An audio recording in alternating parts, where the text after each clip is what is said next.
going on, guys? Pillow Trades here. Hey, so remember a couple of weeks ago we talked about some people that were writing themselves checks and going to their Chase accounts or ATMs or whatever, depositing those checks, getting right away an amount, kind of not deposited but available in their accounts, withdrawing that money, and then a couple of days later they had to return that money.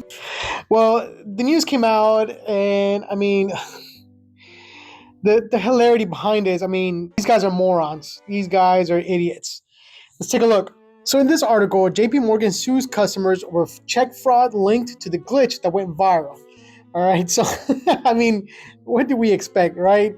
The largest U.S. bank, or I don't know, one of the largest U.S. banks, all right, they began to sue their customers for check fraud, saying they improperly withdrew funds by taking illegal advantage of a temporary technical glitch that went viral on TikTok. So remember, we did talk about it, and it was in late August, right, when customers would deposit big checks in the ATMs, withdraw the funds, and immediately before the checks would clear, even if the checks later bounce, some of those funds were available. So these lawsuits are taking place in LA, Houston, and Miami, right? They're accusing two individuals and two businesses of illegally retaining more than $661,000 after the checks they deposited were deemed counterfeit or forged.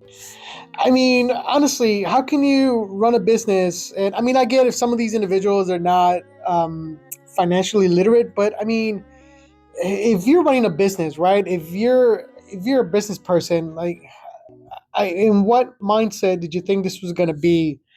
I don't know. It doesn't make sense, right? It's quite the oxymoron, if you ask me. So the article goes on to say that in the largest case, Chase said that a Houston man still owes $939,000 after withdrawing over 2 days. Over 2 days, most of a $335,000 check that a masked man deposited in his account on August 29th. Chase said that the check was rejected on September 4th. I don't know why this is so comical as we keep reading, right? The defendants did not answer. They did not accept, a request for the article. It couldn't be reached. Come on.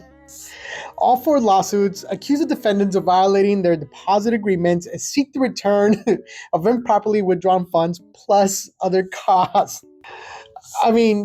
Chase is not only going to want their money back, they're going to want their money back plus more. Let's be honest, they're not just going to hold these people accountable, they're going to royally screw them. And rightfully so, right? I'm not taking sides, right? It's big banks. I'm sure a couple $100,000 is not going to hurt them. That's not what this is about. Honestly, this is about you being stupid, an idiot, a moron. In what mindset did you think this was gonna fly through? You get me? Oh, come on.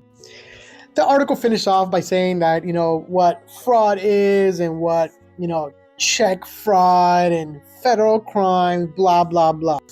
Bottom line, guys, when it comes to money, or when it comes to banks, when it comes to institutions like that, they hold the power, right? They hold the ace, right? So yeah, it's a glitch. It's going to get fixed. Come on, man. Anyways, guys, I thought that was going to be a great update to one of those videos that I made a couple weeks ago. But hey, don't mess around with that stuff, all right? I know it might be it might sound fun. It might sound like, hey, you're sticking it to the man. But at the end of the day, these institutions, they're going to get you. And they're going to get their money back. And they're going to get their money back with interest. So remember, keep dollar cost averaging, pay attention to the portfolio and not these glitches. Keep investing. Till next one. Take care.